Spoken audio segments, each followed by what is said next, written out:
Question class 8 BLE model क्वेश्चनबाट लिएको हो। यहाँ क्वेश्चन हेर्न सकिन्छ, find the volume of given solid. एउटा सलिड दिएको छ र यसको भोल्युम निकाल्नु पर्ने and you will score 4 marks from this type of question. र यस्तो खालको क्वेश्चनहरू क्वेश्चन नम्बर 16 मा सोधिन्छ BLE एक्जाममा। अब पहिले यहाँनिर हेर्नुस्, यो एउटा डायग्राम दिएको छ एल जस्तो, यसलाई दुईटा पार्टमा डिभाइड गर्ने हो। यसलाई जोइन गर्ने कि यसलाई जोइन गर्ने हो, दुईटा पार्टमा डिभाइड गर्ने। यो पार्ट ए भयो अनि तलको यो पार्ट बी भयो। अब पार्ट ए को भोल्युम निकाल्ने, पार्ट बी को भोल्युम निकाल्ने, दुईटैको भोल्युम के गर्ने, एड गर्ने। अब भोल्युमको फर्मुला हामीलाई थाहा छ, यो चाहिँ क्युबोइड हो। भोल्युमको formula L into B into H हुन्छ। सो यहाँनिर हामी फर्स्टमा भोल्युमको फर्मुला लेखौँ। सो भोल्युम अफ क्युबोइड के हुन्छ, भोल्युम अफ क्युबोइडको formula L into B into H. So L into B into H लेख्ने। अब पार्ट ए को भोल्युम निकाल्ने, पार्ट बी को भोल्युम निकाल्ने अनि दुईटैलाई एड गरिदिने। अब पार्ट ए को भोल्युम हेर्नुहोस् कसरी निकाल्न सकिन्छ।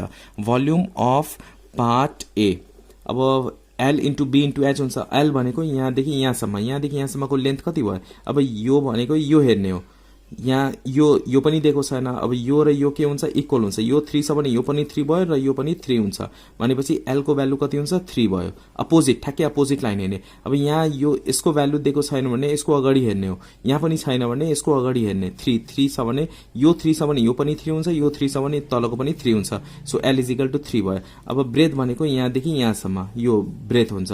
अब यो दिएको छैन, यसको अपोजिटमा हेर्ने। 4 भनेपछि ब्रेथ भयो 4। र हाइट भनेपछि जहिले स्लाइन्ट हाइट हेर्नुपर्छ। यो हाइट होइन, यो हाइट होइन, यो भनेको ब्रेथ हो। यो लेन्थ हुन्छ, यो ब्रेथ हुन्छ। हाइट भनेको जहिले स्लाइन्ट हाइट हेर्ने, तलको हेर्ने। स्लाइन्ट 5 छ, त्यही भएर हामी यहाँ के लेख्छौँ, 5 लेख्छौँ। अब जस्ट यसलाई मल्टिप्लाई गर्दा के हुन्छ, 5 4 जा 20, 20 इन्टु 3 के हुन्छ, 60। सो 60 सेन्टिमिटर क्युब, भोल्युम क्युबमा हुन्छ, त्यही भएर हामी के लेख्छौँ, यहाँनिर क्युब लेख्छौँ।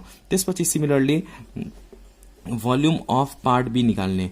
Volume of part B is equal to formula के हुन्छ, length into breadth into height. Formula already लेखेछु। अब पार्ट बी को लेन्थ भने यहाँदेखि यहाँसम्म, यहाँदेखि यहाँसम्म कति छ, 6 छ भने 6 लेख्ने इन्टु ब्रेथ भनेपछि यहाँदेखि यहाँसम्म यो लेन्थ भयो, यो ब्रेथ हुन्छ, ब्रेथ। अब यो दिएको छैन भने यसको अपोजिटमा हेर्ने। 4 लेख्ने हो यहाँनिर इन्टु हाइट भनेपछि मैले अघि नै भने हाइट जहिले पनि सेम हुन्छ, स्लाइन्ट हाइट भनेपछि यो 5 अनि यहाँनिर 5 लेख्ने हो। त्यस जस्ट मल्टिप्लाई गर्ने।